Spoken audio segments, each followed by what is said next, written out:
May tambay sa ligatin. Dito may iba't ibang puntahan. May sabong, may chismis, may inuman. At ang bida ay sing. Pre, alam mo, nakikita tayo ginawa mo sa akin. Bakit? Gago, pumunta ako ng 10,000, tinunaw ko. Oo, ano? Sabi ko sa'yo makinig ka sa akin, di ba? O ano? Sa'yo na talaga akong makikinig pare. Ano? Kasya? Cash out? Sana, mag-cash out. Si Oriel ay bumimik. Kasama ang kaibigan niyang Inchi. Sila ay naghanap ng machichis. Kahit si Oriel ay May girlfriend ka na yata eh. Wala, kayo lang dalawa. Dapat kami dalawa lang. Oo, kayo lang naman dalawa. Tito lang sa inyo eh. Picture tayo.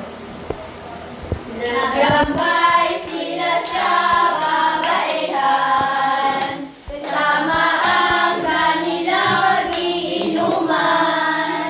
Siya ay mahilig sa dawahan.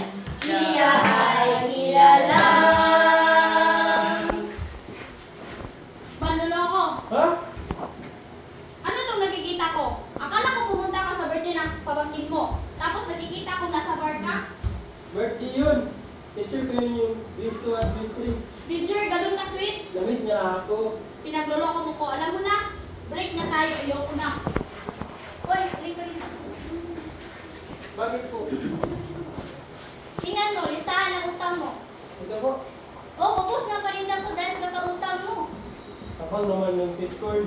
Ay, siyempre ako yung mabaglag mo sa kakautang mo. Magbayad ka naman ang utang mo. O siya, akin ang aking listahan at tatabi ko to. Yuriel, ano ba yung nababalitaan ko? Naglukong ka daw, nagsugal ka pa, wala ka na kang ginawang tama sa bahay, tapos ganyan pa maririnig ko? Wala ka talagang silbing litsi kung bata ka! Wala ka talagang kwenta, Ariel. Wala kang kwenta! Inom ka na lang. Tama na! Si Yuriel ay walang malapitan. Lahat ay siya'y tinalikuran. Ngunit siya ay may nahawakan na kanyang tingnan ay Bible? Ano naman to? Matutulungan at kabuhayan ba nito ang utang ko?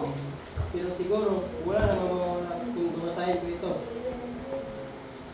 Si Yuriel ay biglang natauhan. Lahat ng kanyang kasalanan. Hindi lang utang ang nabayaran. Siya ay nagkaroon. Buhay na walang hanggan. Buhay na walang hanggan sa atin kapag magkakamtan natin ang buhay ng Diyos. Kaya kayo, tagapin din natin ang Diyos sa ating buhay. Mag-inom ka na lang. Ang talalangin din. Mali yan, kapatid. Nagbago ng tunay ang kanyang buhay. Pati kanyang kapitbahay na damay. Kay galing-galing ng Diyos sa kanyang buhay. Siya ay naging... Pastor, gusto ko lang po magpasalamat dahil lahat po ng prayer request ko po ay natupad na ng Panginoong Jesus. Kaya maraming salamat din po sa Panginoon dahil ginamit niya po kayo para matupad yun. Kaya maraming salamat po. Isang